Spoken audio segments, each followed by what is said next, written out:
Matt Corby. Yo, Hello, bro. How are you? I'm good, man. How you going? I'm good, man. I'm good. I love the new record. Congratulations. Thank you. Thank You've you. been so busy. I feel like you've been everywhere the last few days. Yeah, well, I go from nowhere to everywhere and then back to nowhere. Yeah, I know. I know. You just kind of go and hide away from the Yeah. world and make great music. I mean, this is your fourth studio album. Yes, correct. Wow, like it's crazy, man. I mean, I feel like you've been doing this thing forever now. Hey.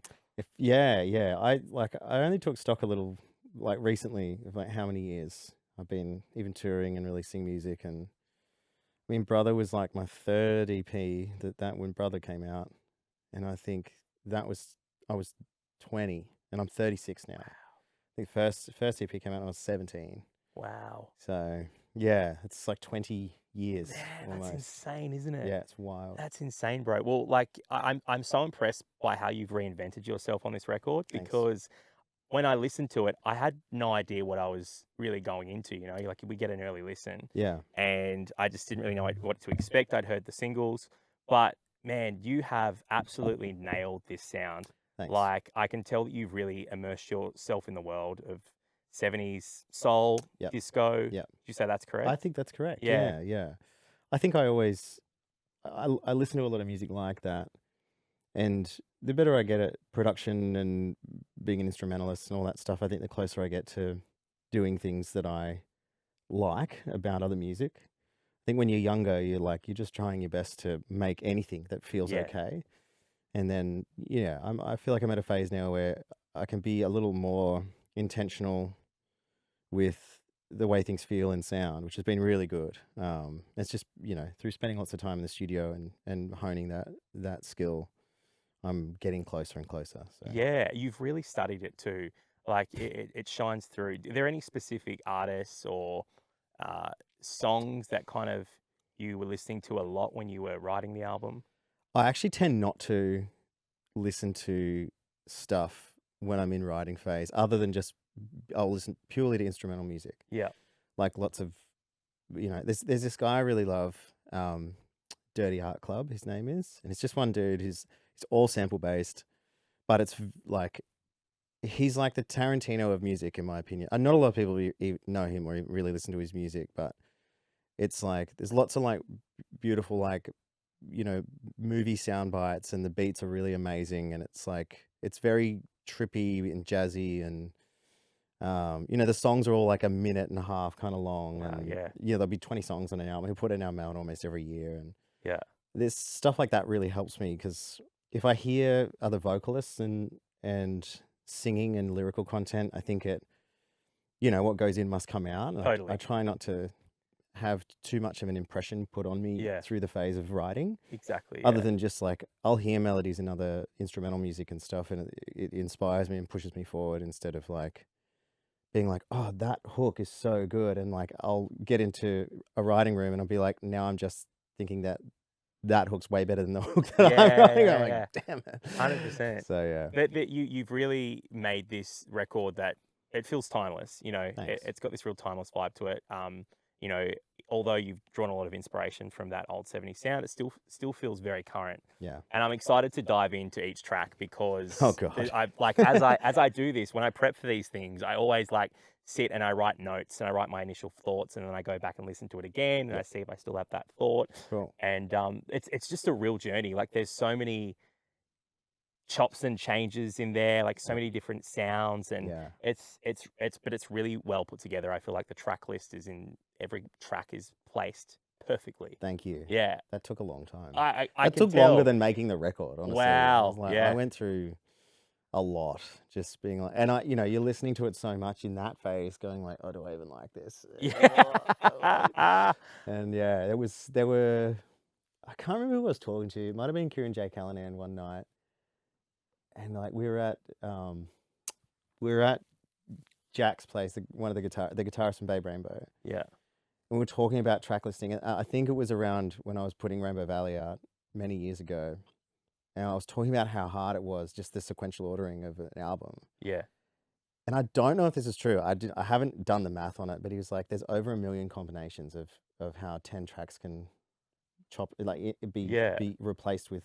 True. Like if you have 10 tracks, it's like there's 1 million different combinations of those 10 as Wow. a sequential ordering. I was like, That's crazy to think about, isn't it? surely that's not right. Yeah, no. No one quote me on that. No, It was Kieran. It was ChatGPT. Kieran. We need ChatGPT yeah, on that, yeah, I think, or yeah. something. AI will know. Oh, man, but you've got some great collaborators on this album. I mean, Nat Dunn, I mean, she's played a huge part. Biggest lord. Yeah, I know. Like, yeah, I'm so keen to dive in. So let's go to track 1, King of Denial. Yep. Kicks off the album, opens with this like almost 70s style disco production. Yep. What made you decide that this was the one you wanted to open the record with? Well, look, it's a good opening statement. Yeah. You know, records that I love, they always have like a nice sprawling intro, and like I think I've also always, I feel like the first few albums I've made, I started with what felt like a bit of a slower burn of a song. Mm. That I might have thought at the time, oh, that maybe this is the most artistic choice. And I was like, no, you really need to kind of start the record with just a huge vibe. Yeah. And that one felt like it is the start of something. Yeah, like, it absolutely sets it up. Yeah, perfectly. it does set a scene, Yeah. and like it gives you flavors that you're kind of like, oh, okay, where's this gonna go? Yeah. Um, And there was almost a bit of a shock factor. Like, I was like, whoa, I wasn't expecting this yeah, at all. yeah, that's good. Yeah. That's good.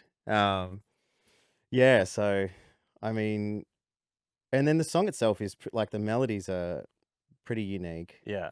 That chorus melody especially is, I don't know how I'm going to sing that line. I'm going to need like a fucking kids choir. Yeah. Bro, tour there's some, your vocals on this album, and there's so many tracks. I've written specific notes about your vocal delivery, but you've just given it your all. Like, you've That's tried cool. everything. There's falsetto, there's Yeah. like big belts, like, Yeah, yeah. yeah. It's cool. You're like, how am I going to do this live? I am concerned about it. No, it should be fine. I think Yeah. I always freak out before we've rehearsed. Yeah. Because we're starting rehearsals next week. I got the band coming in to the studio up my way, and I'm like, I have no idea. We'll be fine. We'll be fine. How fun. It's like that's next week's problem. creating the album all over again. Hey? Yeah, fully. Yeah. And you know, you don't have the bells and whistles. I can't like layer my voice Yeah. and make all the BVs work and all that stuff. And you know, we don't have infinite money to have like 12 people on stage. Yeah, totally. But no, it'll be fine. Yeah. I'm excited to see it live. Yeah. And it goes into Is It Healthy? Yeah. Which falsetto vocals, Yeah. very soulful again. Yeah, Bee Gees-esque. Bee Gees-esque, absolutely. Bee Gees were actually one of my reference notes on here. I was like, was this a conscious vocal style when you set out to put the album together? Were you like, I want to do some falsetto on here? Not really. I think like when I'm writing, and I've said this before in other interviews, I'm like, I have no plan, and the melody's always the last thing to happen. The melody and the lyrics. Like I remember the day I made that instrumental, I was waiting for a session to start. I was waiting for the artist to get to the studio, and I always get in an hour or 2 hours early, and like I've got my coffee and turn all the mics on. I'm like, cool. I'm just gonna like I'll always make something in just for myself in the morning, and it doesn't take too long to put an instrumental together. It'd be like, oh, cool. Here's some chords, here's drums, bass, whatever. Yeah. And I remember sitting on that instrumental for ages, and always just listening to it in the car. I'm like, this has got something really fun and light and like, yeah, 60s surf psychedelia, like it tinges about it. And Yeah. when it came time to put a melody on it, I was with Nat, because she comes down every now and then. I'm like, let's write some songs. And I played her that, and she was like, oh, this is so cool. And it's always my first instinct that feels like the best instinct melodically. And the first thing that came out of my mouth was like I can't let it go. And I'm like, I'm always laughing at myself when I'm coming up with things. And I'm just like, maybe that's what it is. Let's start writing lyrics to, you know, these parts. And then I don't think about how hard it's going to be. Yeah, it's live. No. Because I'm an idiot. That's what's so fun about that era of music, because you just listen to, you know, those old songs from the 70s, and you just think about like even like things like Michael Jackson does with the vocal hiccup, you know, so experimental for its time. It never been done before, but it was just so fun. And I think sometimes over the course of time, that's kind of got lost in music, and it's just good to hear that sort of stuff coming back into it. And I hear a lot of it on this album. That's cool. Yeah. That's cool. Yeah. Yeah, I think I am always I've said this a couple of times as well, which is actually true. Um, I'm always trying to find where the edge is of like what I can do and not do, Mm-hmm. which is I know that's dumb because Mm. I know there's things I'm good at Yeah. as a singer, and I almost 9 times out of 10 I go, I don't want to do that though. I want to like do this Bee Gees vocal, like, but I don't know. It's what maybe keeps me entertained when I'm like It's how you writing. evolve too, isn't it? Trying new Yeah, things, experimenting. yeah, totally. And I'm always like, can I pull that off? Like, we'll Yeah. see. I don't know. So it is, yeah. I It's feel like if awesome. anyone can do it, it's you. Yeah, Thanks, like man. yeah. And then we go into Big Ideas, which is a big shift sonically. Yes. It's got this like sexy, almost Chris Isaac vibe to it. Oh, I like that. Yeah, Very yeah. good. When I heard that, I was like, Chris Isaac. That's what it reminds me of. That's Something from the cool. 90s. Yeah. Yeah. Obviously not an intentional No. inspiration. No. But yeah. I don't even know what that song is. yeah. Like, yeah, that was one me and Dan wrote together. Like Dan Hume, who Yeah. I've made the first 2 records with. He was in the country for like a week. And he was like, "Oh, come up, let's hang out." And we were kind of like, "Yeah, let's write," but it wasn't like a let's do a session. It was like, We have to create something today. Yeah. yeah, and like we have this flow when we work together that is where we spent so much time in studios together, that we have just ultimate trust for one another. There's no questioning anything. It's like, and he was actually the one that picked up the guitar and just went like, dum, dum, dum, dum, dum, dum, dum, dum. And I'm like, sweet, that's what was done with today. Like, he's like, oh, really? I'm like, yeah, why not? Let's make a song out of that. Like, sick. And it did. It turned into what it turned into. There's a song that it reminds me of by this Irish band called Sup with Camel. Have you ever heard that? Sup with Camel. Have you ever heard that song Fuzz On? It's like fa fa fa fa fa fuzz on. Oh, maybe. Yeah. Actually, that sounds familiar. It's like is an obscure like psych track Yeah. by this band, and then Jonathan Wilson did a cover of it on one of his records a few years ago. But there's a song on the original album by the Irish band Sup with Camel called Orange Peel. Yeah. And I always wanted to make a song that felt like that. It doesn't really feel like that, but Yeah. it sits in the vein of like, it's minimalist and it's got this kind of space and atmosphere to it without there being heaps going on. Right. How do you spell Fazon?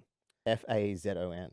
Fazon. I'm going to pull this up so we can hear it because I always love when you can get a Fazon. And the band is like Sopwith, like Sopwith, and then Camel. Yeah, right. They Sup were with Camel. Tripping. Where did you discover them? I think from the Jonathan Wilson album, because I'm a big fan of Jonathan Wilson. Yeah.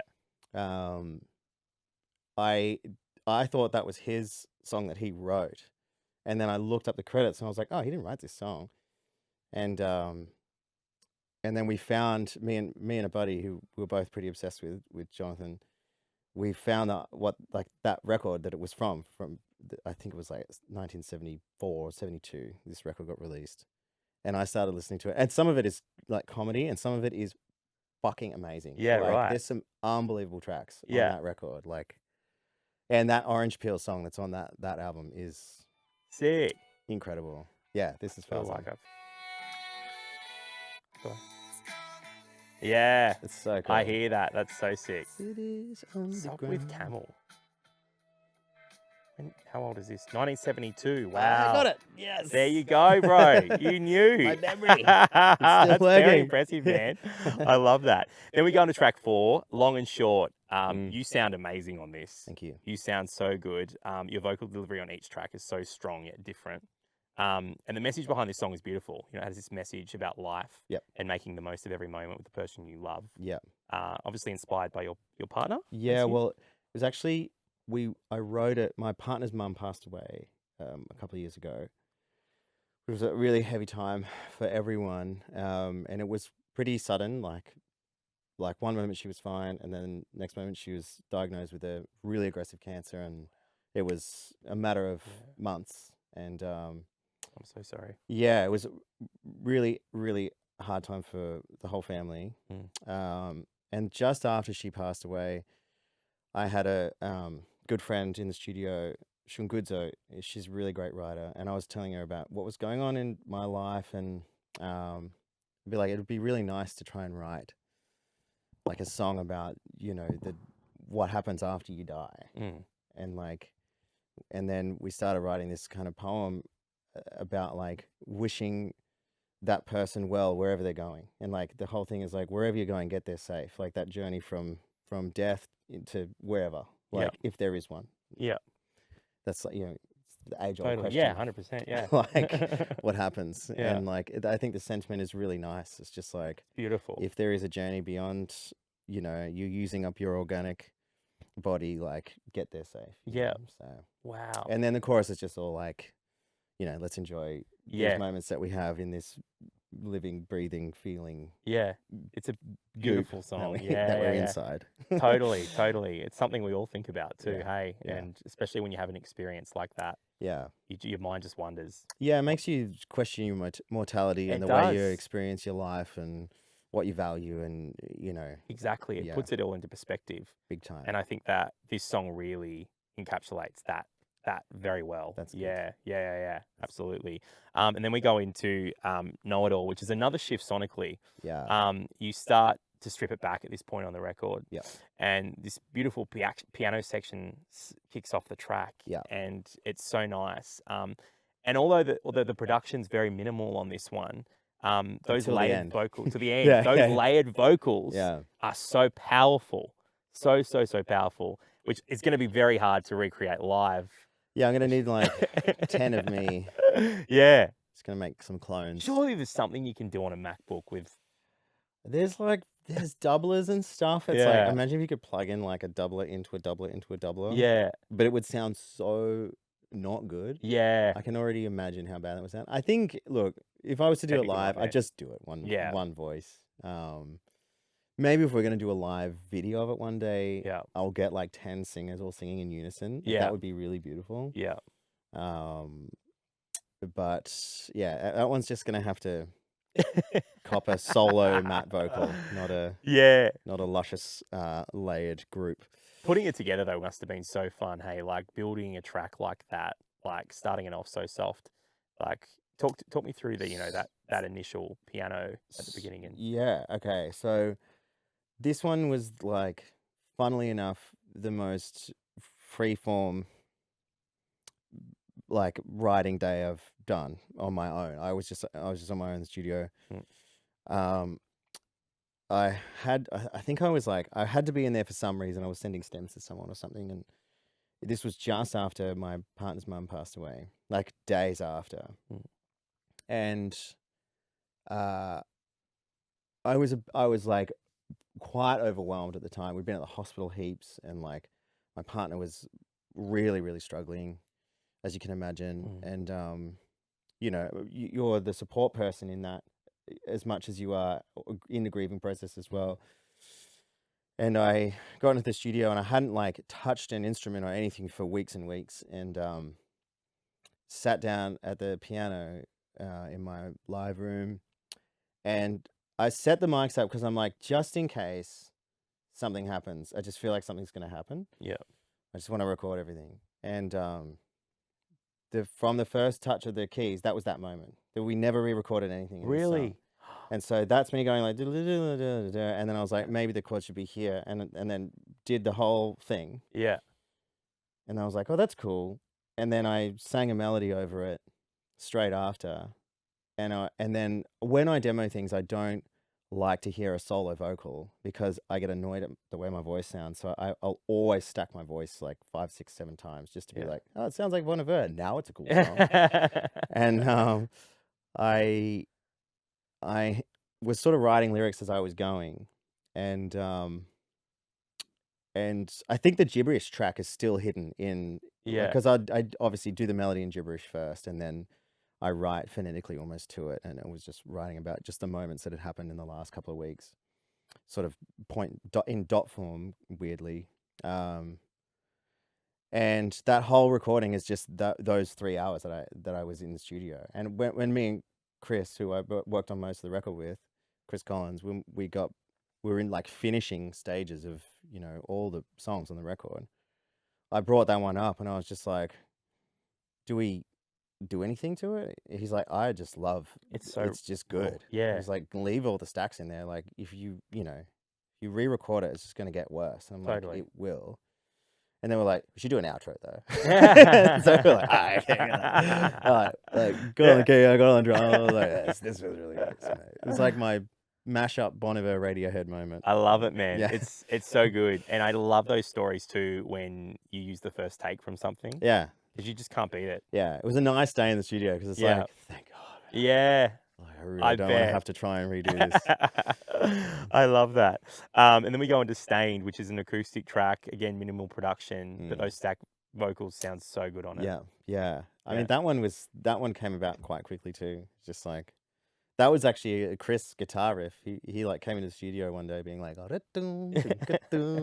like, sick, man. Let's do something fun with this. Yeah. That one also this like the second verse hook that who made you feel this ain't enough, like that is I feel like one of the best hooks I've ever written. Yeah, it's a great hook. And I showed Dan that song, and he's just like, "Why do you have a way of like hiding a good song in like a not good song?" I was like, "Fuck you, man." So it was quite funny. But I know. Yeah, I like that track. It's got Halfway through, I had to check if there was a feature on it because of the deeper part when you say, yeah. "Who made you feel this ain't enough?" Yeah. I was like, "Is that Nat?" We just formatted the voice. I was like, "Is that a feature?" Nah, it's No, you. it's all me. So good, man. And then we go into Burn It Down, which picks up again, heads even heavier into that almost disco sound that you gave us at the beginning of the record. Yes. It's got these distorted type vocals, which I've just loved hearing on pop music lately. I mean, Somber's kind of really lent into that, you know? And I just love... How good is he? He's so good, man. He's very good. So talented, bro. Yeah. He's like, what, 20? Yeah. And he just produces it all himself. Produces himself, just like star. Yeah. When he performs, incredible. Yeah, this was when we wrote with Meg Mac. Yeah, she's amazing, hey? Killer. Yes, yeah. Such a good songwriter too. Like, let's take out her being an amazing vocalist. Yeah. Like, she knows exactly what she's doing. Yeah. I love Meg. Yeah. Yeah. She's amazing. Yeah. She deserves her flowers. Like, she's just yeah, she's one of the best talents I think Australia has to offer. Yeah. Sneaky, really funny too. Yeah. Maybe one of the funniest people I know. Yeah, I think I've spoken to her once. Yeah. Quite witty. She's super witty. Yeah. And like, because she's quiet, you don't expect it. No. And like, she'll like mutter something under her breath, and it'll be like this brutal thing. You're like, and they're always the best songwriters too. Those people, aren't they? Because they just think different. Totally. Yeah, she is different for sure. And then we go into Locked In, which is a big song about your love for your partner. Yeah. A big sound on this one. Yeah. Very personal. Yeah, cute little love song. Yeah. Really. And like, you know, packaged up in a bit more traditional soul, I guess I would say. Like, it was nice to throw something like that together. How did she react when you showed her? She's just like, oh yeah. Another one. She's like, I should start getting a cut of these publishing. Your publishing. Everything's about me. I'm like, yeah, the good and the bad. Yeah. Sorry, babe. I love that. No, it's a really beautiful Poor song. thing. I know being a musician's partner is sometimes like, oh, okay. I do. I feel sorry. For her. Oh no. And then you go into Water Love, which changed it up again, you know, slowing it down the record with these really raw emotional vocals over this simple drum beat. Yeah. But it builds, and it kind of gave me this James Morrison energy. That's cool. Yeah, you know, I like like you that. give me something, like Yeah. that kind of energy, and I Totally. love that sort of stuff, man. Yeah. That's very cool. Yeah, because I feel like Olivia Dean's really lent into that kind of soulful sound as well. Big time. Big time, yeah. Yeah. No, that's. I mean, there's not much to say about that one. Like, it kind of. It's one of the only ones I'd be like, that one kind of speaks for itself. Like, yeah. And Dan, you did this one with Dan too. Did that with Dan. Yeah. We had 3 days together, and it was Locked In, Water Love, and Big Ideas in those 3 days, and they all wound up on the record, which was nice. That's awesome. Yeah. Yeah.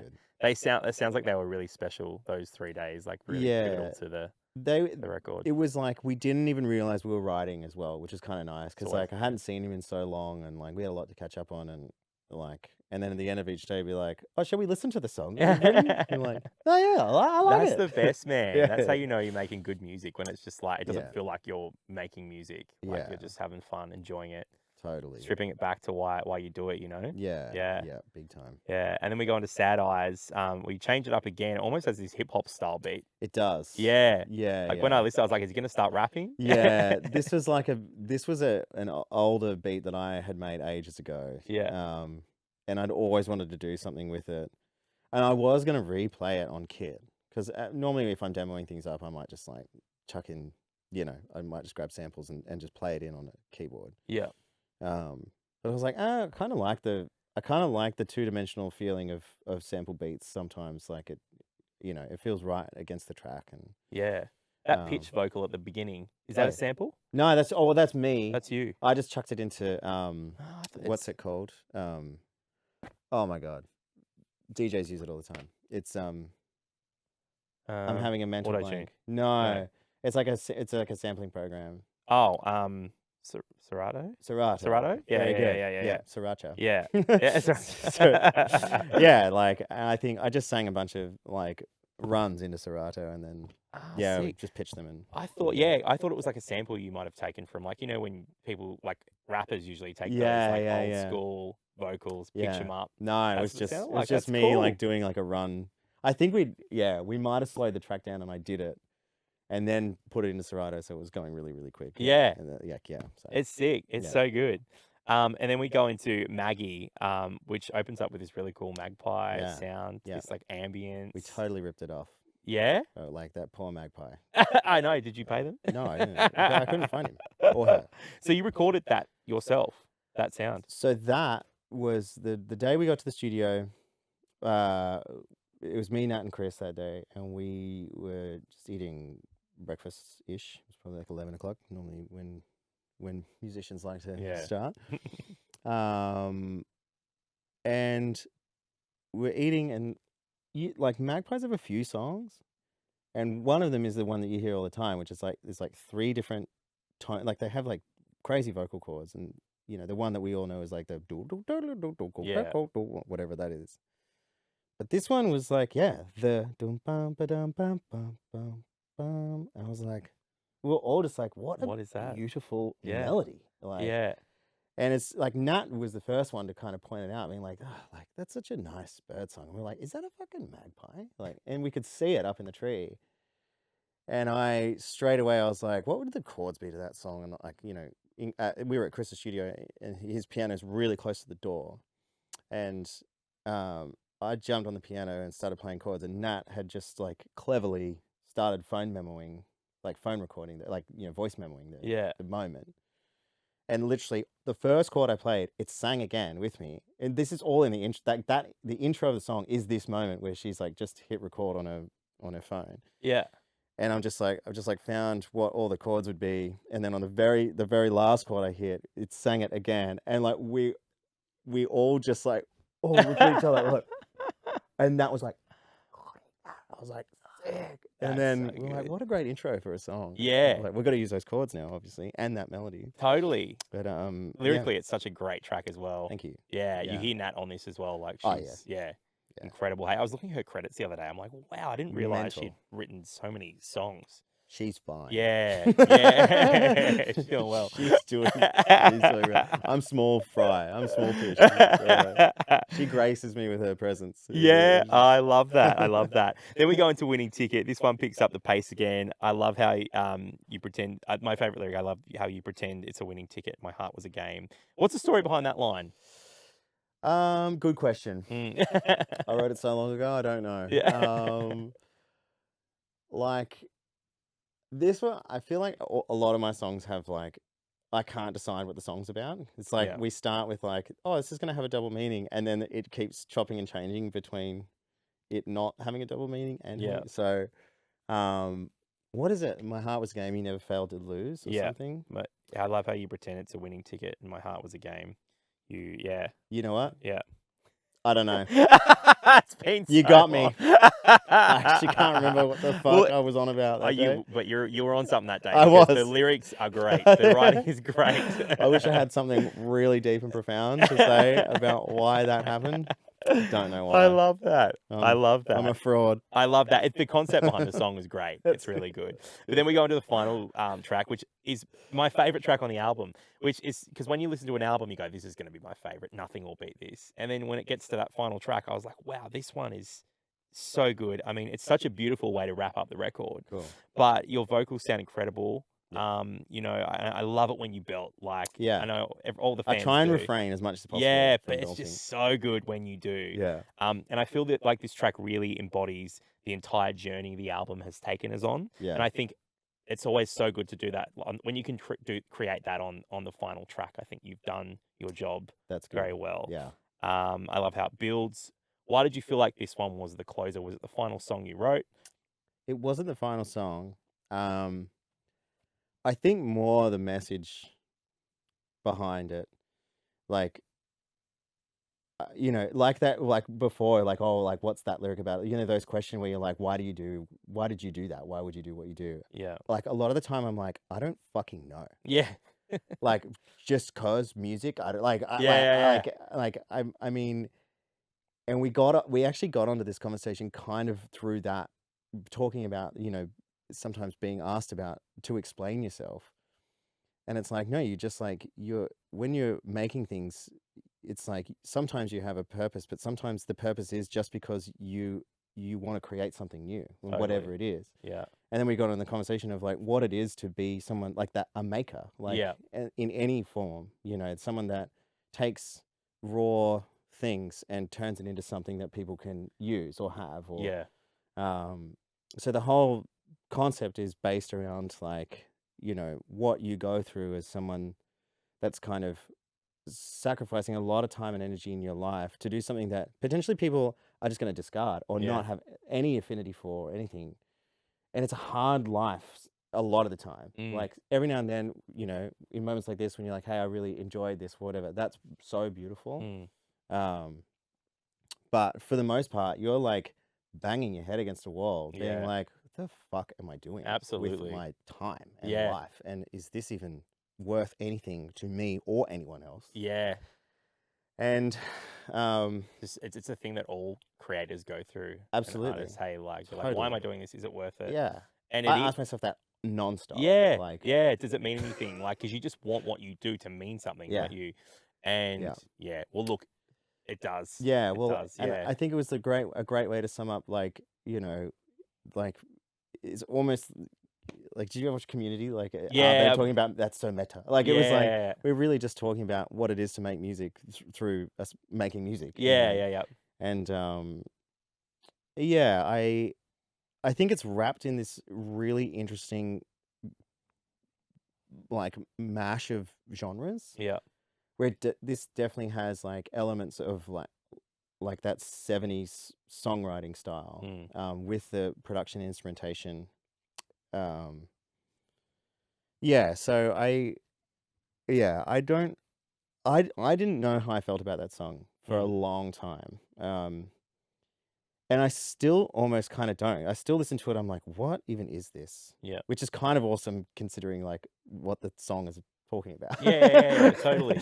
But I'm glad it's you like it. I'm glad it's being received somewhat okay, because I really enjoyed it, and I always appreciate when a track like this comes at the end of a record, because I know in a world where people consume singles and that we don't consume albums the way they once were. I love an album and I love to listen start to finish, and I'm always so intrigued by what kicks it off and what finishes it. And that's why I said to you at the beginning of this chat that I can tell that there's been a lot of thought put into the track placement. Yeah, definitely. Yeah. It was not in vain. It definitely wasn't in vain, man. No, it's good. Well, the last question I had for you was, you're going on tour, and how are you envisioning the project is going to be in a live space? But we've covered that. We kind of have covered that. And yes, I am going to tour. I'm glad. I'm stoked I get to still do this as a job. Yeah. It's the least jobby job. Yeah. So we just need to figure out how we're going to put together the new songs and incorporate all the stuff that people are going to want to hear. Yeah, it's like 4 albums and 4 EPs, almost 5 EPs kind of thing. Yeah. And like obviously there's things that we can't not play, which is great. Yeah. And yeah, it's just again, that's next week's problem. Yeah, exactly. Worry about that next Worry week. about that later. Get this week Don't out of the stress me way. out, man. I won't, man. Well, congratulations on the record, bro. Thanks. It's incredible. You should be really proud of it.